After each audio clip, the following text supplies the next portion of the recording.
The mystery of the locked office. The city's high-rise office building shone brightly against the night sky, though it was already late. The 17th floor of Carter Enterprises, a large real estate firm, was unusually quiet. By this time, most employees had gone home, with only a few still finishing up work or attending late meetings. But tonight, the silence was unsettling. The police had been called immediately after the discovery of the body of William Carter, CEO of Carter Enterprises, in his office. The office was secured by a keycard system, its glass door tightly locked, and security cameras monitored every corner of the surrounding areas.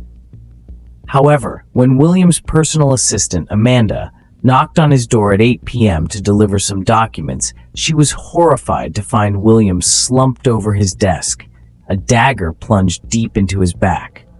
All doors were locked, no signs of a break-in, and the cameras had not recorded anyone entering or leaving. This was clearly a murder in a locked room, but what had really happened? Before the mystery deepens, please consider donating a coffee to support the channel via PayPal at LDT Group. Remember to like, subscribe, and share LDT Group. Every little contribution helps us keep producing quality content. No trace at the crime scene. Detective James Lane, renowned as one of the top experts in solving the most difficult cases, was called to the scene. As soon as he entered the room, he realized this was no ordinary murder. William's body lay slumped on the desk, face down on the papers scattered around him. The stab wound to his back was deep, indicating the killer struck with considerable force. No signs of a struggle, Lane muttered, scanning the room. He noticed that the office was spacious and modern, with white and gray tones. The air conditioning was running smoothly, the door was locked from the inside, and the floor showed no unusual marks. How could the killer get in and out without leaving a trace, he wondered. At that moment, another officer reported, "There's no blood outside this office, and we haven't found the murder weapon yet." The cameras didn't capture anyone entering or leaving since Mr. Carter arrived that afternoon. James stared intently at the security footage, which only showed William working alone. There was no sign of anyone else. He frowned. "Something's not right here," he murmured. To make sure you don't miss any thrilling developments, please donate a coffee via PayPal at LDT Group, and like, subscribe, and share LDT Group to support the channel. 3 suspicious figures at Carter Enterprises. It was well known that William Carter was a strong-willed, decisive man who was, at times, harsh. He had a loyal staff under his command, but not everyone was happy with his management style. The police focused their attention on 3 key individuals who were in the building that evening. Sarah Miles, the CFO of Carter Enterprises, who had worked alongside William for the past 10 years. She was known to be sharp and tough, but rumors had surfaced that the two had been clashing over the company's future direction. Michael Tran, the ambitious head of sales. Many employees speculated that Michael had lost William's trust after a recent failed deal, leading Michael to feel unfairly treated. Henry Nguyen, William's personal assistant, who was privy to many company secrets. Although Henry had always appeared loyal, his close proximity to William made him a prime suspect. Detective Lane sat across from each suspect in the interrogation room. The first to speak was Sarah. Wearing a pristine business suit, she crossed her legs calmly, showing no sign of worry. "William was a difficult man," Sarah said evenly, "but I had no reason to kill him. If we disagreed, it was purely business." James watched her closely, his sharp eyes examining her every gesture. Her hands rested quietly in her lap, not shaking. Next came Michael, looking far more stressed. His hair was disheveled, his tie loosened. "I don't know anything about this. I was just finishing up some reports in the office. When I heard William was dead, I couldn't believe it," Michael blurted out, his eyes darting around the room. James gave a thin smile, but said nothing. He knew the truth would reveal itself eventually. Finally, there was Henry. The assistant seemed composed, though his face showed traces of sorrow. "William was a mentor to me. I had no reason to hurt him. I always followed his instructions, never defied him," Henry stated. "So, what were you doing that night?" James asked, his eyes fixed on Henry. I was finishing up some work on the 15th floor. I left around 7 p.m., Henry responded. "Security footage shows you stayed until 7:30. Care to explain that?" Henry stammered. "Oh, right. I stayed a bit longer to check some files." James was silent for a moment, then stood, ending the interrogation. He knew this case wasn't simply about internal conflicts. Each of them was hiding something. But how had the killer murdered William in a locked room? The story will continue with unexpected twists and new clues. Don't forget to donate a coffee via PayPal LDT Group and like, subscribe, and share LDT Group to support the channel, and stay tuned. Part 2. Unexpected Clues.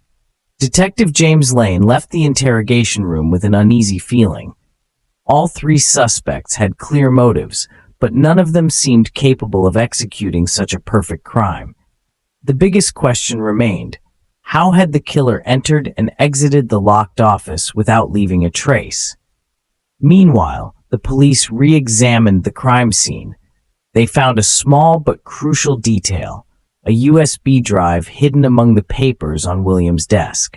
When plugged into the computer, the drive contained an audio recording of William's voice.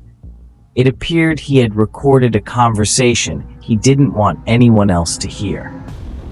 In the recording, William was speaking to someone whose voice wasn't immediately recognizable, but it sounded familiar. The conversation revolved around William discovering that someone had embezzled a large sum of money from the company. The person on the other end promised to fix the issue, but William coldly refused and demanded they be held accountable by law. The voice in the recording trembled slightly, but James couldn't yet confirm its identity. While the recording wasn't definitive proof, it indicated that William had uncovered an internal embezzlement scheme, possibly the motive for his murder. Remember to donate a coffee via PayPal at LD Group, and like, subscribe, and share LDT Group for more thrilling detective mysteries. The secret from the security cameras. James decided to review the building's security footage once more. He asked the technician to replay the recordings from the afternoon until the discovery of William's body. The cameras hadn't captured anyone entering or leaving William's office after he arrived around 5 p.m. By that time, the building was nearly empty, with only a few employees working late. But then, James noticed something strange. Around 7:30 p.m., while William was still working, a figure passed through the hallway outside his office. The person wore a large coat and hat, obscuring their face, and moved quickly. Suspiciously, the figure vanished from the camera's view, with no record of them leaving the building through the monitored exits. Who is this person? James wondered, his intuition kicking in. He ordered a review of all the building's camera footage. After some time, the technician found another clip showing the same figure slipping into the stairwell leading to the lower floors. James immediately recognized this could be a major lead. He decided to investigate the floors beneath William's office. Follow, like, and share LDT Group now to avoid missing out on the next chapter of this gripping detective story. The channel needs your support, so please donate a coffee via PayPal at LDT Group to help us continue creating exciting content. The secret escape route. Together with a few police officers, James thoroughly searched the floors just below William's office. The 16th floor housed the offices of various support departments, But by this time of night, everyone had already left. What caught James off guard was the 15th floor, a technical department that was currently under renovation, and almost no one had been working there recently. In a hidden corner of the 15th floor, James found something suspicious: a small door leading to an air vent. This vent ran from the roof of the building all the way down to the basement. This meant that if someone knew about the system, they could use it to move between floors without being detected by the cameras. James now felt confident that the killer had used this route to escape the crime scene without leaving a trace. "This could be how they got out," James remarked to the officer beside him. But if the killer knew about this passage, they had to be someone familiar with the building's structure, perhaps a longtime employee or someone involved in its design or maintenance. At this point, James began to focus his suspicion on Henry, William's personal assistant, who seemed to know every nook and cranny of the building. Donate a coffee via PayPal at LDT Group to support the channel, and be sure to like, share, and subscribe to LDT Group for more intriguing mysteries. Closing in on the truth. James returned to the interrogation room where Henry was waiting. He sat across from Henry, his sharp eyes scanning every gesture and expression. "Henry, you're the only one who stayed here longer than expected, and you're also the only person who could enter William's office without arousing suspicion," James said, his tone calm but assertive. "I need you to be honest about what you did that night." Henry appeared momentarily flustered, but then he regained his composure. "I've already told you. I was working on the lower floors, and then I went home." "Is that so? The security cameras show that you went up to the 17th floor before leaving the building. This contradicts your statement, and I've also discovered the air vent system on the 15th floor. Perhaps you thought no one would find it?"